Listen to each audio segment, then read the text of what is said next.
Good morning, everyone. Kamusta po kayo? Very good. Praise the Lord. So we thank and praise the Lord for sparing us from the super typhoon. And we continue to pray all our brothers and sisters na naapektuhan ng bagyo. So narinig po natin sa ating ebanghelyong naipahayag that the apostles are begging Jesus to increase their faith.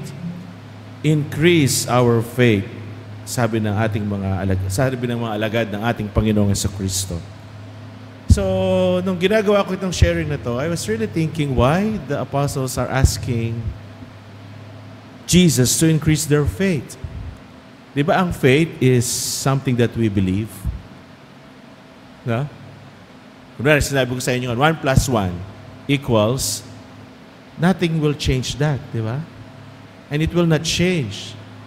Kahit ibahin pa natin na 3, hindi. Kasi alam natin that 1 plus 1 equals 2. So kung may faith na yung mga alagad, then why ask the Lord to increase their faith? My dear brothers and sisters, faith is not just believing something. It is not an intellectual assent that we can say, I recognize this statement, that this is true. It is not only the act of the intellect, but also of the will. Kaya nga, this gives us the clue why the apostles asked Jesus to increase their faith. Because they are considering now faith as a virtue. Hindi lamang po ito dahil sa ating kakayahan umintindi at umunawa. Hindi lamang po dahil tayo ay may kapasidad na umunawa. But it is also the will that makes the faith a virtue. So ano po ang gagawin ng faith? Hindi ka lang basta maniniwala. Eventually, you can surrender your heart. You can surrender your choices. You can surrender your actions. Kanino? At para saan? To the will of God. It is a virtue.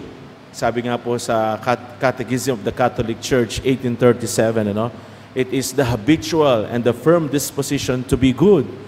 So kapag kami pananampalataya ka, you can always be good and you can always do something good. It is a virtue. It is a noble thing when we live what we believe.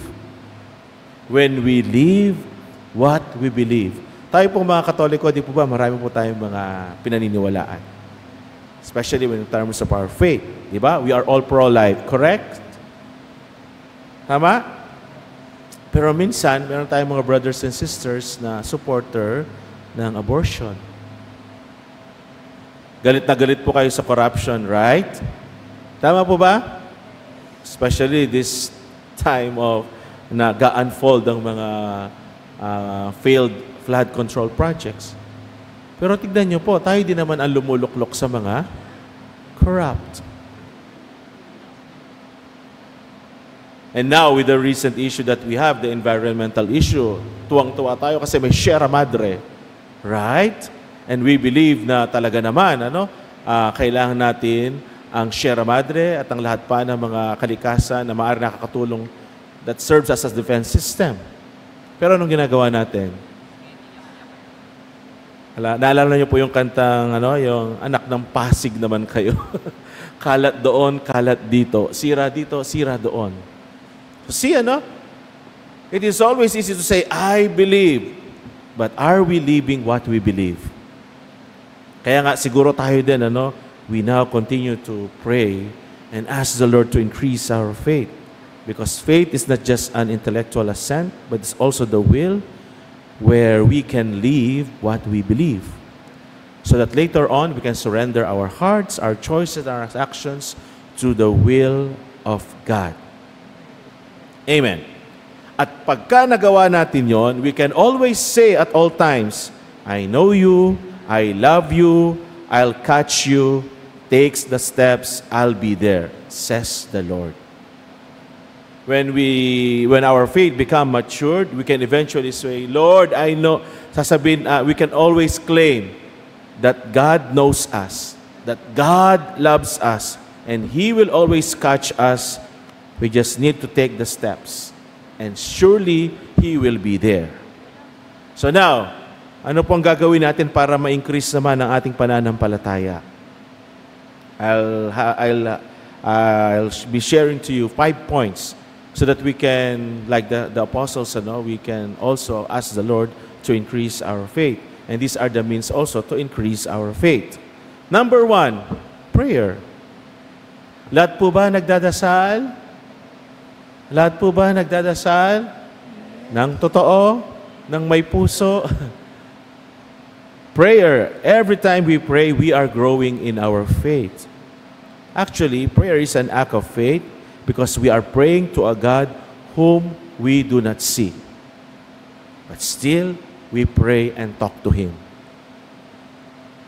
And the more we talk to God, the more we can talk about God. Amen?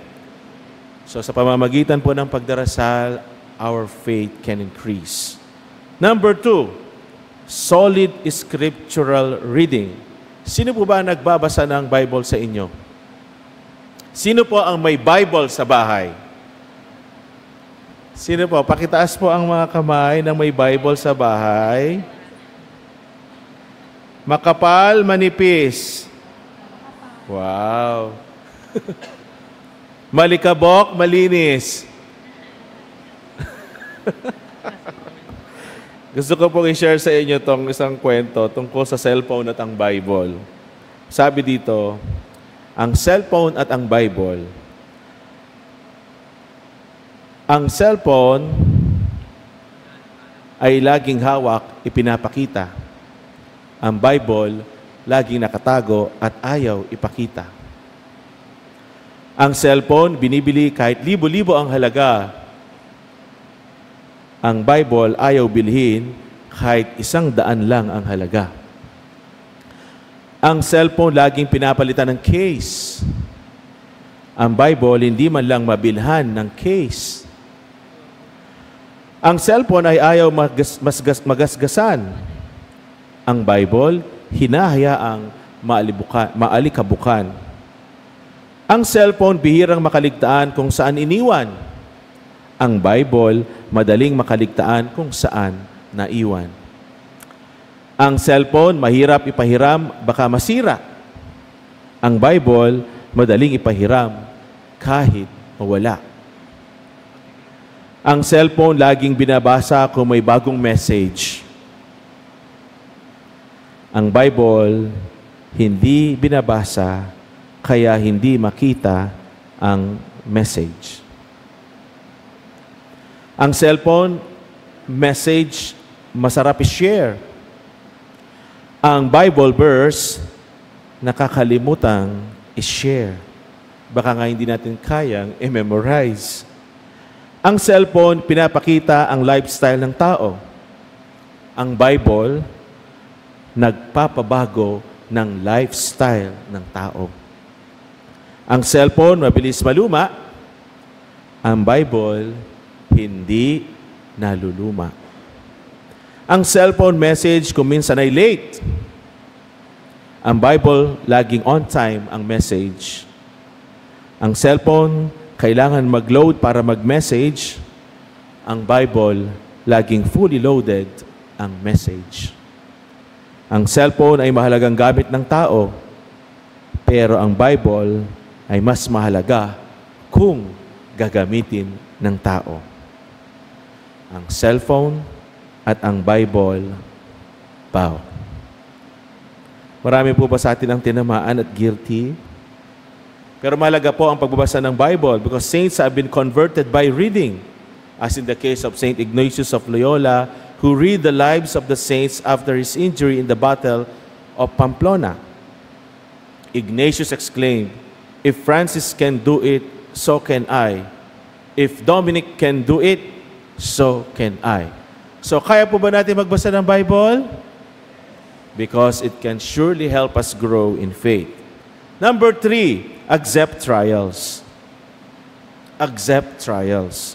When God sends you or God sends us some trial or tribulation, then why not accept it and call out like Simon Peter who was sinking in the waves, "Lord, save me." Jesus did save him. Huh? Jesus saved me. And every time we call God, especially in times of trials, that can increase our faith. Klaro po? Number 4, the Eucharist, ang Misa, which we consider as the bread of life.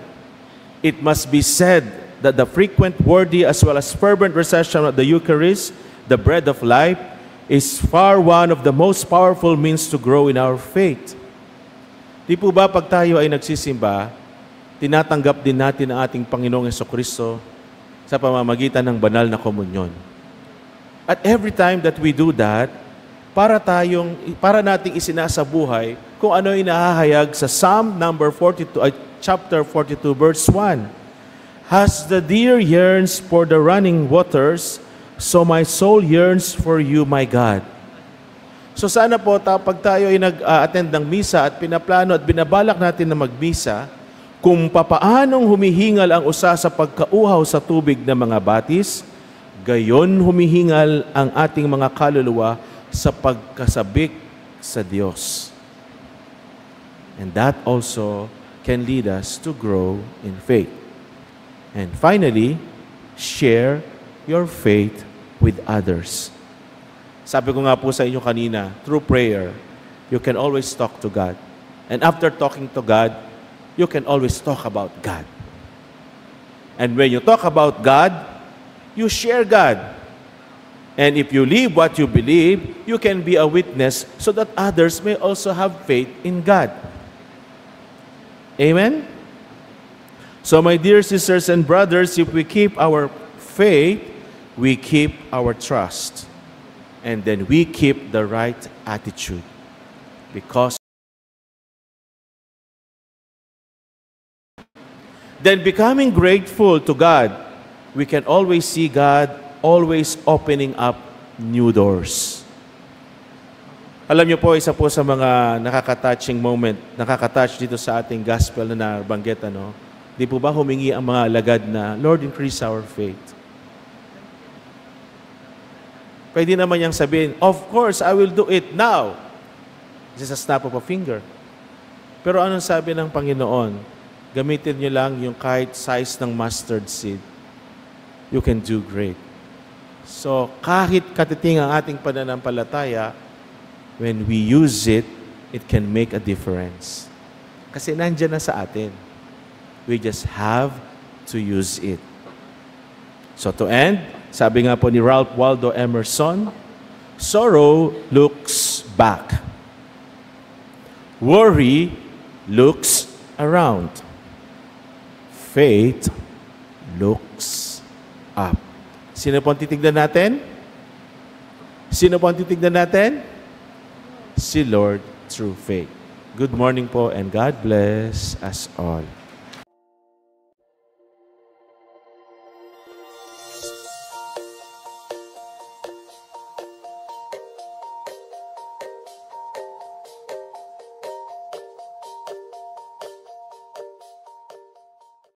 Thank you for joining us. View our past broadcast on the St. Peter Community YouTube channel and St. Peter Community Facebook page. Don't forget to like, to share, to subscribe, and hit the bell so you can be notified on our upcoming activities. Maraming salamat po at laging tandaan, unahin natin lagi ang Diyos.